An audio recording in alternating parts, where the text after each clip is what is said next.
The streets will never make you grow. It's not a seed, it's a gutter. There's no happy endings in this life. So this is my message to you.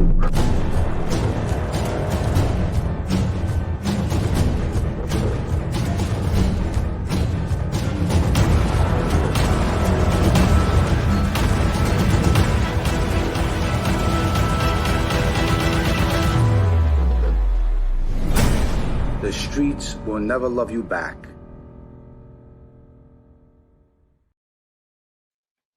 Pow. What's up, guys? Well, happy Good Friday to everybody. I'm wishing you all a blessed weekend ahead. This is the time Jesus Christ rose from the dead. Amen. Well, I got a good story for you today. Today I'm going to talk about Joe Benanti. Joe Benanti was a wise guy with the Bonanno Crime Family. And I knew Joe Benanti all my life since I was a kid. Joe Benanti used to be in Spero's club all the time and on the corner. And Joe Benanti would be walking up and down Beth Avenue, smoking a joint. And we would smoke with him. Since we were teenagers, we'd be smoking with Joe Benanti. And we would take walks with him. And I knew Joe Benanti very well. Better than Tommy Karate. Tommy Karate was a later on guy, but Joe Benanti was always in the corner. And he actually liked polio too. But I got a funny story with Joe Benanti. Not only did I save Joe Benanti one time, because when he had that fist fight with Philly Dogs in Turquoise, I'm the one who had to go talk to Spero. And I grabbed Paulie G to go talk to Anthony Spero. And Jerry Chili was there. But that's a totally different story. But this story, what happened was the time when we were looking for Vincent Bickelman. Now, I always had stolen cars all around. I would steal cars. My friend Gerard would steal cars. Willie would steal cars. And there was always a stolen car. So we had this nice Corvette that was stolen. We were getting ready to drop it off to some kid Pinsky. And before we dropped it off, I also had a 380 on me. And I used to take it for joyrides. There's one afternoon, Joe Benanti is standing in front of Anthony Spero's social club. And he's outside. And every day, we would drop off weed to Joe Benanti. Dean Benicilla would drop it off, or I would drop it off, or Fabrizio. We would always drop off weed to him. He always needed like a 50 of weed. So we would bless him and hit him with a 50 of weed. This particular day, I had the stolen vet. I'm getting ready to drop it off to the kid Pinsky. And when I dropped off to the kid Pinsky, he would just give me a couple of dollars and he would do what he had to do with it, chop it up.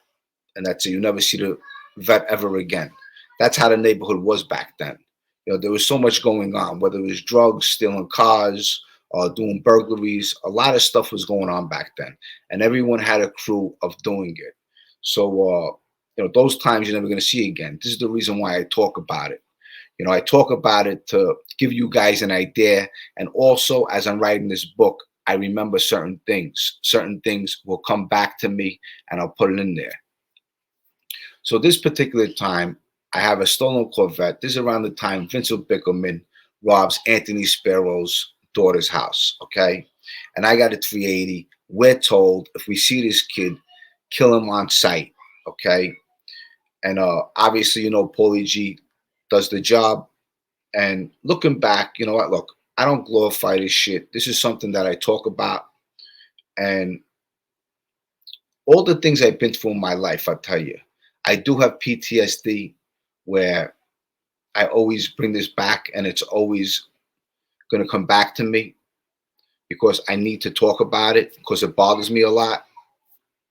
But this particular time with Joe Benanti, he's standing in front of Spero's club, and I got a stolen Corvette, and I got a 380 on me. And I'm cruising down the neighborhood, like doing 60, 70, move. You know what I'm saying? I'm moving this Vazoof. So all of a sudden, I do a donut, the 17th Avenue, and I see Joe Benanti standing in front of Spero's social club, Nick's Candy Store.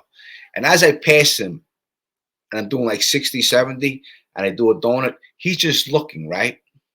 So I pull up to him after I do the donut. I pull up then next, and I do a little skid. And he's just looking at Joe Benanti. You guys don't know who he is, but a lot of guys from the neighborhood knew. He was always had a suit on, very sharp, very quiet. He would analyze you and just look around. And he was very, made sure everything was cool. So I pull up in front of him with the vet, and he looks at me. And like he looks into the window. I said, Joe, I said, what are you doing? He said, hey. He said, what are you doing? He said, why are you making so much noise? I said, nah, I'm just taking the car for a spin. He said, what are you doing? He said, you want to hang out? I said, sure, Joe. What do you want to do? He said, you want to go for a ride? Now, Joe Benanti don't know that the Corvette's stolen. So this is a funny story. And I got a pistol in the car. Now, they gave us the order to look for this kid, Vince Bickerman. So we're looking for him. I got a stolen Corvette. I had a couple stolen cars in the neighborhood. And so Joe grabs the door and he just comes in. He gets in the car, right? And he has one rolled. He has a joint rolled. So he gets in the car. I put up the window. I said, Joe, I said, just hold on, okay? I didn't even tell him to put on the seatbelt because those days you didn't even wear seatbelts. And I step on the gas. I go, and I go down Bath Avenue. I go down 18th Avenue to Shore Parkway to 17th Avenue Park, and I pull over for a minute. Joe lights the joint, and we're smoking a joint. I'm smoking a joint with Joe Benanti. He passes it to me. He said, so what are you doing? I said, no, Joe, I'm just going for a cruise with this car. I said, I saw you. I just pulled over. I said, you want to go in the park? You want to take a walk in the park? He said, sure. We're shooting the breeze about Paulie G. Where's Paulie? I said, all right, I think he's on Bay 23rd. Because Paulie G, you can always find him on Bay 23rd. He never left Bay 23rd. If he did, he went for a joyride down Bath Avenue. He might go down Avenue U, 13th Avenue. But he never hung out in those places. He was always a Bath Avenue kid, Paulie G. And so I got a pistol on me, too. So as Joe is lighting the joint, he sees the pistol on my lap. And he looks, he said, he goes, what are you doing with that? I said, Joe, I'm just, I have it on me because I'm looking for this kid. He said, oh. I said, yeah, Joe. I tell you, I didn't really want you to get in the car. I said, Joe, the car's stolen. He said, Jimmy, the car's stolen? I said, Joe, I only pulled up to say hello to you quick. I didn't think you would just wanted to get in the car. He says, you fucking crazy. He says, you put me in this fucking car. He says, you know what? He says, drop me off. So I said, Joe, I apologize. I didn't think you were just going to grab the door handle and just get in the car. He said, okay. He said, just drop me off. So he's a little mad at me. So as he says, drop me off, I step on the gas and I go down Shore Parkway. Now, Joe Benanti knows I'm a little nuts too, because he told me back in the day, he says, Jimmy, you remind me of me. So as I'm stepping on the gas down Shore Parkway, he says, where you going? Because I passed Bay 13th. Bay 13th, I could have went right up Bath Avenue. I said, I'm dropping you off. He said, hey, he said, just drop me off, will you? So then I go down 16th Avenue. As I go down 16th Avenue, I'm giving him a joyride. Okay? This is funny. As I give him the joyride, there's an intersection on Independence Avenue, okay? Where it's a big little, where you could do a donut. I step on the gas and I start doing a donut. I make a donut on the street and he's holding on for dear life with the joint in his hand. And we're going, and there's smoke all over the place. He said, what the fuck are you doing? He said, drop me the fuck off. I said, Joe, I just wanted to have a little fun with you. He said, what are you, fucking crazy? He said, get the fuck out of here. Drop me off. But that's one of my experiences with Joe Benanti. And it was funny. So I drop him off. I never heard the end of it after I dropped him off. And Paulie G told me, he said, Jimmy, what the fuck you do with Joe? I said, took him for a little joyride. He said, how about if you would have got fucking pulled over by a cop? I said, Paulie. He said, I'm going to pull over for a cop. I tell him, what are you, crazy?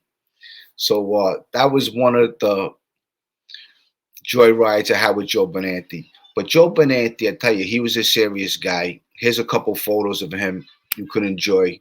This is him sitting next to Big Trin. Okay, Big Trin was a captain. He's one of the captains that got killed with the three captains, the Bonanno family. And Joe Benanti was a serious guy. He was never a money maker. We put Joe Benanti in action. And, we got him a car. We made him make money. This is him with the other three captains. That's Frank Lino in the picture. Frank Lino was a funny guy. You got Vincent Bassiano in the picture and a few other guys. And you also got Bruno and Delicato. Bruno and Delicato, he'll probably be the boss when he gets out. He'll probably run the family because he's got a lot of respect. But this is another photo of Joe Benanti when he got pinched back in his younger day. He ended up doing like maybe 18 to 20 years. But Joe Benanti was a serious guy. And anyone who says different, believe me, they don't know. Because he was. He was a serious guy. And he really liked us a lot. Joe. We put him in action. I got a lot of stories with him. And there was one time after I came home and me and Manny Madonna went to go see Spero and Joe Benanti, and they were in there, and they released me to Manny Madonna. I pulled over one time. Joe Benanti standing on the corner. I'm with John Padone, and I go to talk to Joe Benanti. I said, Joe, I said, how you feeling? I got out of the car, and John Padone was sitting in the car. I said, Joe, I said, how you feeling? So he looks at me, and he goes, what do you mean? He says, I said, how you feeling? He says, what do you mean, how am I feeling? I said, Joe, how you feeling? He said, what do you mean? About you? Meaning me. I said, yeah, Joe. I said, how you feeling about me? He said, Jimmy. He said, I've been rooting for you kids ever since you were kids, he says. And then he got into Paulie G. He said, I don't like the outcome. He says, I didn't like the outcome of what happened to Paulie. And then once he said that, he just looked at me and then he walked away. And as he walked away, I'm just looking at him. I think he thought I was going to kill him. But that's the feeling he got. And he just kept on walking. When he walked fast. And I walked back to the car with John Padone, and I told John, I said, John, I said, bro, I asked him how he's feeling. And he said, what do you mean, about you? I said, yeah, Joe. And I explained to him the conversation. John Padone said, he said, Jimmy, Joe Benanti's fucking losing his mind. And he did. He was losing his fucking mind. But that's a story about Joe Benanti. I hope you guys enjoyed it. There'll be a lot of stories in the book. But listen, I love you guys. Everyone have a good Friday. It's the time Jesus Christ rose from the dead. And, look, give your life to God, man. Do the right thing. And I hope you enjoyed that story. That's just one of them. There's a lot more to come. I love you guys. I'll talk to you soon. Bye. The streets will never make you grow. It's not a seed, it's a gutter. There's no happy endings in this life. So this is my message to you.